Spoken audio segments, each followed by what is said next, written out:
Fala turma, tudo bem? Professor André Eduardo e vamos continuar conversando sobre cálculo estequiométrico. É de caráter fundamental que tu tenha assistido a primeira parte dessa aula, que é o vídeo anterior. Lá eu trago alguns conceitos que são de caráter primordial para você entender toda a aula a partir de agora, certo? Então assista o vídeo, tá aqui no card do canal do SAI, só buscar ali rapidinho, assista ali ele e posterior venha para essa segunda momento da aula. Bom, nessa aula nós vamos conversar sobre cálculo estequiométrico por si só, grau de pureza, rendimento, reações sucessivas e reagente em excesso e reagente limitante.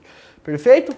Bom, cálculo estequiométrico são os cálculos que nós determinamos as quantidades de reagentes e as quantidades de produtos, seja a quantidade de reagente que é necessário para obter determinada quantidade de produto, seja você prever o quanto você consegue de produto com aquela determinada quantidade de reagente.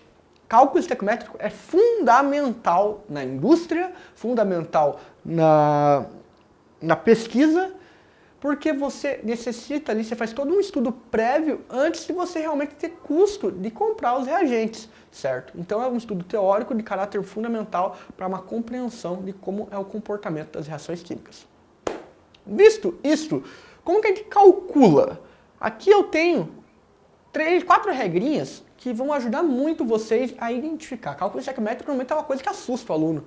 Fala de estequiometria, o aluno já começa a tremer na carteira, assim, um pouco de medo, mas não é assim. Vamos pensar aqui, ó, essas 4 regras eu garanto para vocês que vai ajudar muito a vocês desenvolverem a estequiometria daqui para frente.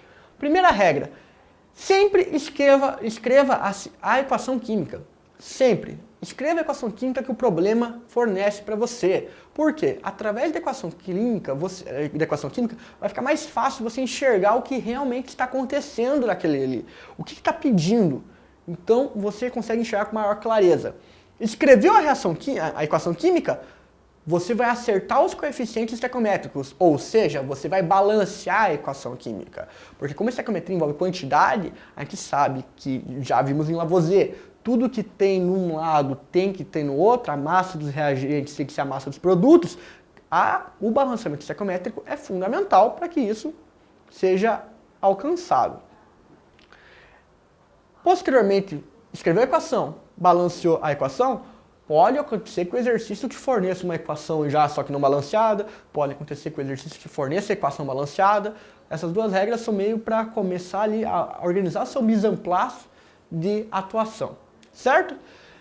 Terceira regra, relacionar os coeficientes com a quantidade de matéria, estabelecendo a proporção. Ou seja, estabelecer os coeficientes e quantidade de matéria, seja mol-mol, seja mol-massa, massa-massa, mol-massa, quantidade de matéria, mol-massa-volume. Você tem que estabelecer essa proporção. Posteriormente a isso, você vai estabelecer uma regra de 3 entre o dado que você tem e a pergunta-problema, obedecendo sempre os coeficientes e as proporções já que foram definidas. 4 regrinhas que vão te ajudar muito. E para começar isso, olha aqui, ó, primeira relação que nós vamos ter sempre, ó, entre quantidade de matéria, ou seja, mol-mol.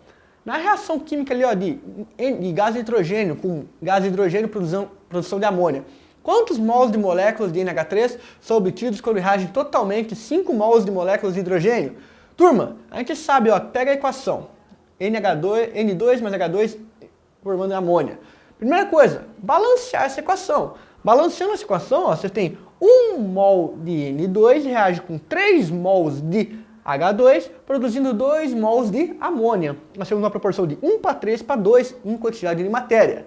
Turma, 1 mol reage com 3 mols para produzir 2 mols. A pergunta é, são obtidos quantos mols de amônia são obtidos quando reage totalmente 5 mols de H2? Você sabe que se você reagir 3 mols de hidrogênio nessa reação, você produz 2 mols de amônia. Logo, 5 mols de hidrogênio produz X mols de amônia. Regra de 3 vai dar 3x é igual a 5 vezes 2, x está multiplicando, passa dividindo, ficando aqui, ó, embaixo do nosso slide. X é igual a 5 vezes 2 dividido por 3, logo são produzidos 3,3 mols de amônia. Super simples. Quantidade de matéria sempre relaciona mol com mol. Próximo item, aqui tem uma relação de quantidade de matéria e massa. Mesma equação química, ele fala qual é a massa de hidrogênio que reage quando são obtidos 3 mols de amônia. Turma, você sabe que 3 mols de H2 produzem 2 mols de amônia, certo? Então você sabe que quanto que vale de massa, quanto de massa molar existe no hidrogênio gasoso. Você sabe lá que 1 mol de hidrogênio equivale a 1 grama por mol. Aqui é H2, logo 2 gramas de hidrogênio.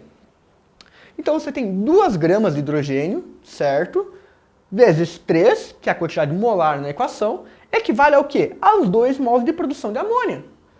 Logo, 3 mols de amônia equivalem a X. 3 vezes 2, 6. Multiplica cruzado lá, ó. 2x é igual a 6 vezes 3, de tal maneira que está multiplicando passa dividindo. 6 vezes 3 divididos por 2 é igual a 9 gramas de hidrogênio. Você tem 6 gramas de hidrogênio reagindo para produzir 2 mols de amônia. Da mesma maneira, proporcionalmente, 9 gramas de hidrogênio reagem para produzir 3 mols de amônia. Certo? Olha lá, equação balanceada, proporção e quantidade de matéria, relação do problema, dado e pergunta, regra de 3. É as regras que nós comentamos. Exemplo agora da relação entre massa e massa. Mesma equação química, ele pergunta: qual é a massa de amônia obtida quando se reage totalmente 5,6 gramas de gás nitrogênio?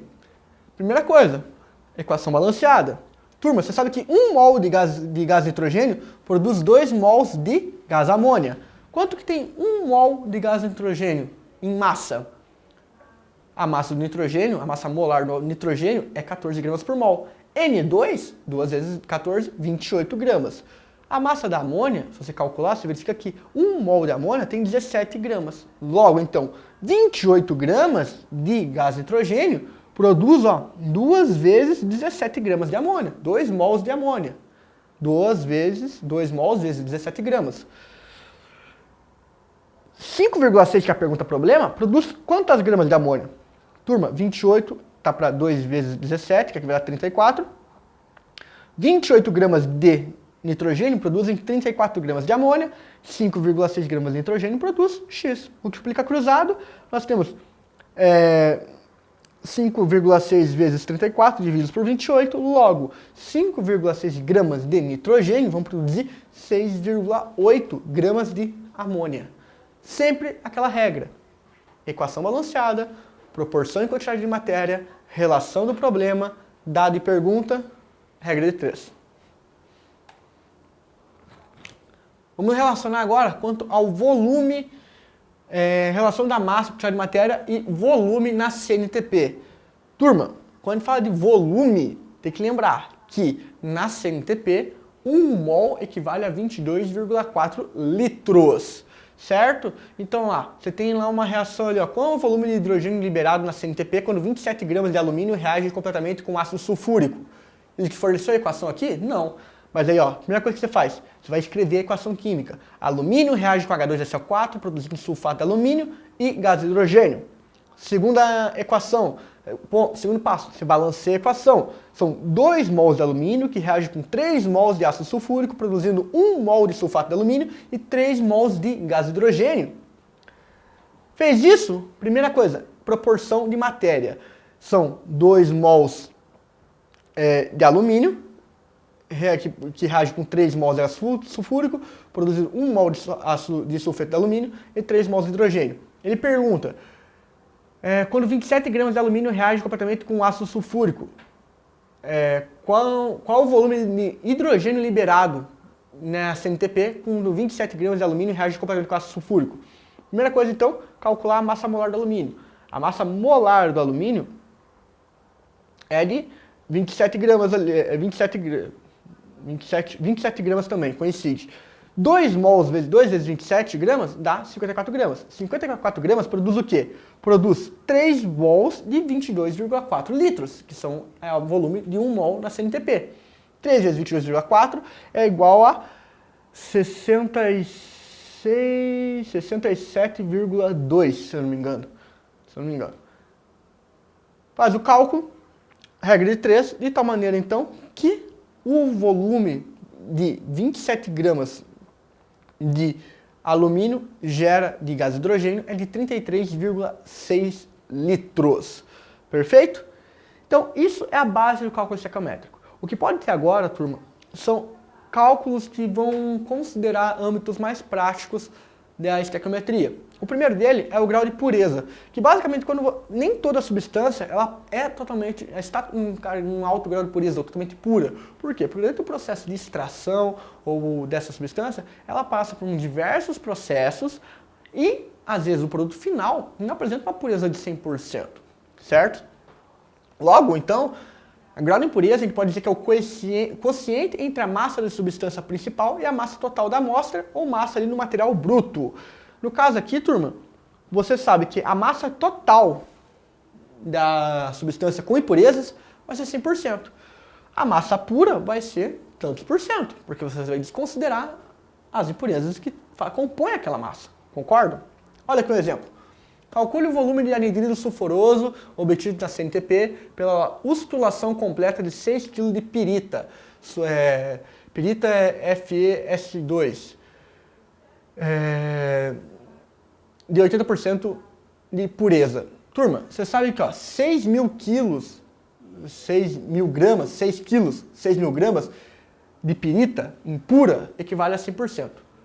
Ele falou que esse composto apresenta 80% de pureza. O que significa? Que esses 6 mil gramas, 80% é puro. Se 6 mil é 100, X é 80. Logo, você fazendo a regra de 3, você verifica que dos 6 mil gramas que você tem de pirita, apenas 4.800 gramas são de composto realmente puro. É isso que você vai utilizar na reação química. Por quê? Porque no cálculo estequiométrico, você está utilizando o cálculo teórico, ele coincide, ele indica que você está usando substância pura. Então você tem que fazer essa diferença antes de aplicar no cálculo estequiométrico. Então, você reagindo pirita com oxigênio, produzindo ali o óxido férrico e dióxido de enxofre, escrevendo a equação, produzindo ali, colocando adequadamente o balanceamento estequiométrico. Ele fala aqui, 480 gramas, você sabe por quê? A massa molar da pirita vezes 4 mols, né? No caso 480 aqui vai dar 120 gramas. A massa molar da pirita é de 120 gramas por mol. Vezes 4, nós temos 480 gramas. Equivale, você sabe que isso produz de dióxido de enxofre ali, 8 mols de dióxido de enxofre. 1 mol de gás é 22,4 litros da CNTP. Logo, então, 480 gramas equivalem a 8 vezes 22,4. Ele pergunta qual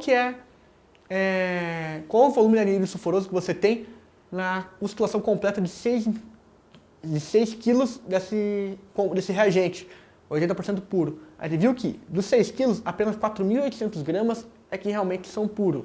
Então você vai utilizar o quê? 4.800 gramas na reação para determinar o volume. Por quê? Porque você tem que usar somente o reagente puro, que o cálculo ele parte desse princípio.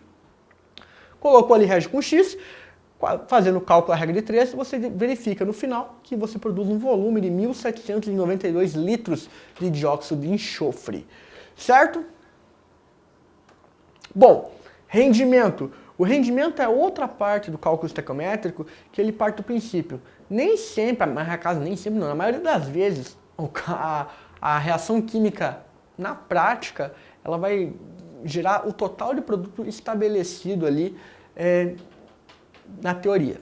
Então, é comumente utilizada essa ideia de rendimento, o quanto que uma reação rende. Basicamente, o rendimento de uma reação é o quociente entre a quantidade de produto realmente obtido e a quantidade de produto que seria teoricamente obtida pela equação química correspondente.